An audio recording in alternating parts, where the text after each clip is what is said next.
तो आज हमारे सामने है स्टीफन कोवे की काफी मशहूर किताब प्रभावी लोगों की 7 आदतें जी।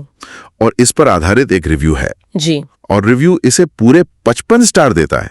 ये मतलब काफी बड़ी बात है, खासकर 1989 की किताब के लिए। हाँ बिल्कुल।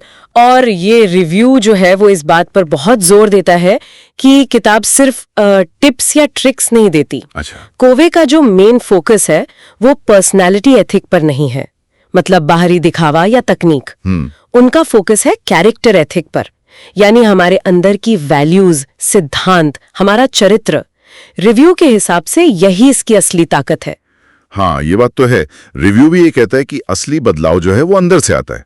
तो ये 7 आदतें जिनका जिक्र है रिव्यू में, वो क्या हैं? थोड़ा संक्षेप में देखें। जी बिल्कुल। पहली है प्रोएक्टिव बने, मतलब अपनी जिंदगी की जिम्मेदारी लेना, रिएक्ट करने के बजाय रिस्पॉन्ड करना। और इसमें एक गहरी बात है, जैसा रिव्यू भी इशारा करता है। प्रोएक्टिव होने का मतलब सिर्फ पहल करना नहीं है।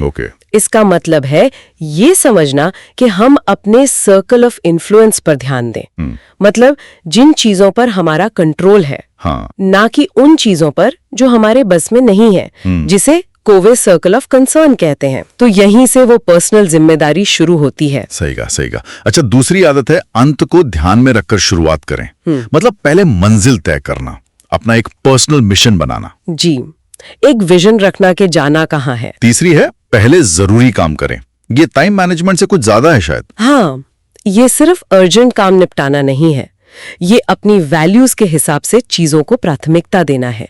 जो सच में जरूरी है उसे पहले करना। ओके। और चौथी है जीत जीत सोचें, विन विन।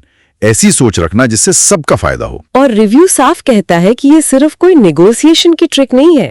ये एक पूरी फिलॉसफी है, आपसी सम्मान और म्यूचुअल बेनिफिट पर आधारित। और ये तभी हो सकता है जब आप 5वीं आदत अपनाएं, जो है पहले समझने की कोशिश करें, फिर अपनी बात समझाएं। हाँ, इस पर रिव्यू में काफी जोर है। जी, वो कहावत भी है ना, ज्यादातर लोग समझने की नियत से नहीं सुनते, वो तो जवाब देने की नियत से सुनते हैं। सुनने में कितना आसान है, पर करने में बहुत मुश्किल। यकीनन।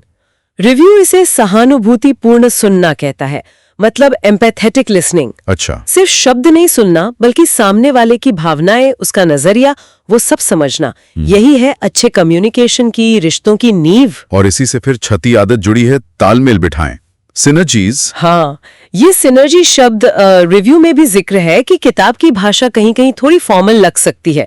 तो ये सिनर्जी का असल मतलब क्या है आसान भाषा में? हाँ, रिव्यू मानता है कि भाषा थोड़ी औपचारिक हो सकती है, पर सिद्धांत गहरे हैं।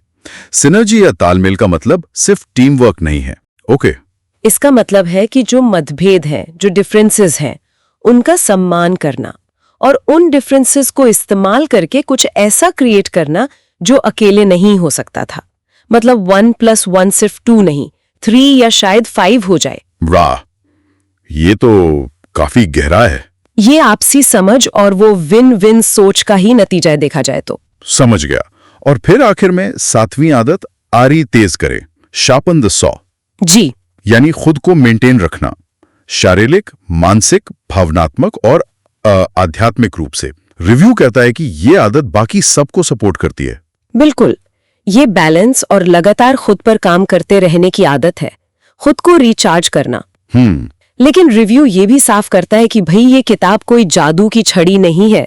इसे पढ़ना और खासकर इस पर अमल करना, हाँ, उसमें तो टाइम लगेगा, वक्त और मेहनत दोनों लगते हैं। ये कोई क्विक फिक्स नहीं है। इसके लिए मतलब गहरा सोचना, आत्ममंथन करना जरूरी है। तो कुल मिला के अगर हम रिव्यू का निचोड़ देखें तो बात यही लगती है कि असली प्रभावशीलता जो है वो किसी टेक्निक या शॉर्टकट से नहीं आती। नहीं, वो आती है हमारे चरित्र से, हमारे अंदरूनी सिद्धांतों से, जैसे ईमानदारी, न्याय, धैर्य, ऐसी चीजें। हाँ बिल्कुल। और ये सिद्धांत जो है वो यूनिवर्सल है, टाइमलेस है, वो बदलते नहीं। शायद इसीलिए 1989 की किताब आज भी इतनी रेलेवेंट है ना? जी हाँ। रिव्यू भी इसे कालातीत क्लासिक कहता है, क्योंकि ये इंसानी स्वभाव और रिश्तों के जो मूल नियम है उन पर आधारित है। ये लॉन्ग टर्म ग्रोथ की बात करती है, शॉर्ट टर्म सक्सेस की नहीं। ये सब सुनकर ना एक सवाल मन में जरूर आता है। रिव्यू भी इशारा करता है कि सिद्धांत तो बहुत शक्तिशाली हैं, पर अमल करना मुश्किल है। हाँ, चैलेंज तो है। तो हम सब मतलब इन आदतों को सिर्फ जानने या समझने से आगे कैसे बढ़ें, इन्हें अपनी रोज की भागदौड़ वाली जिंदगी का हिस्सा कैसे बनाएं, ये सोचने वाली बात है।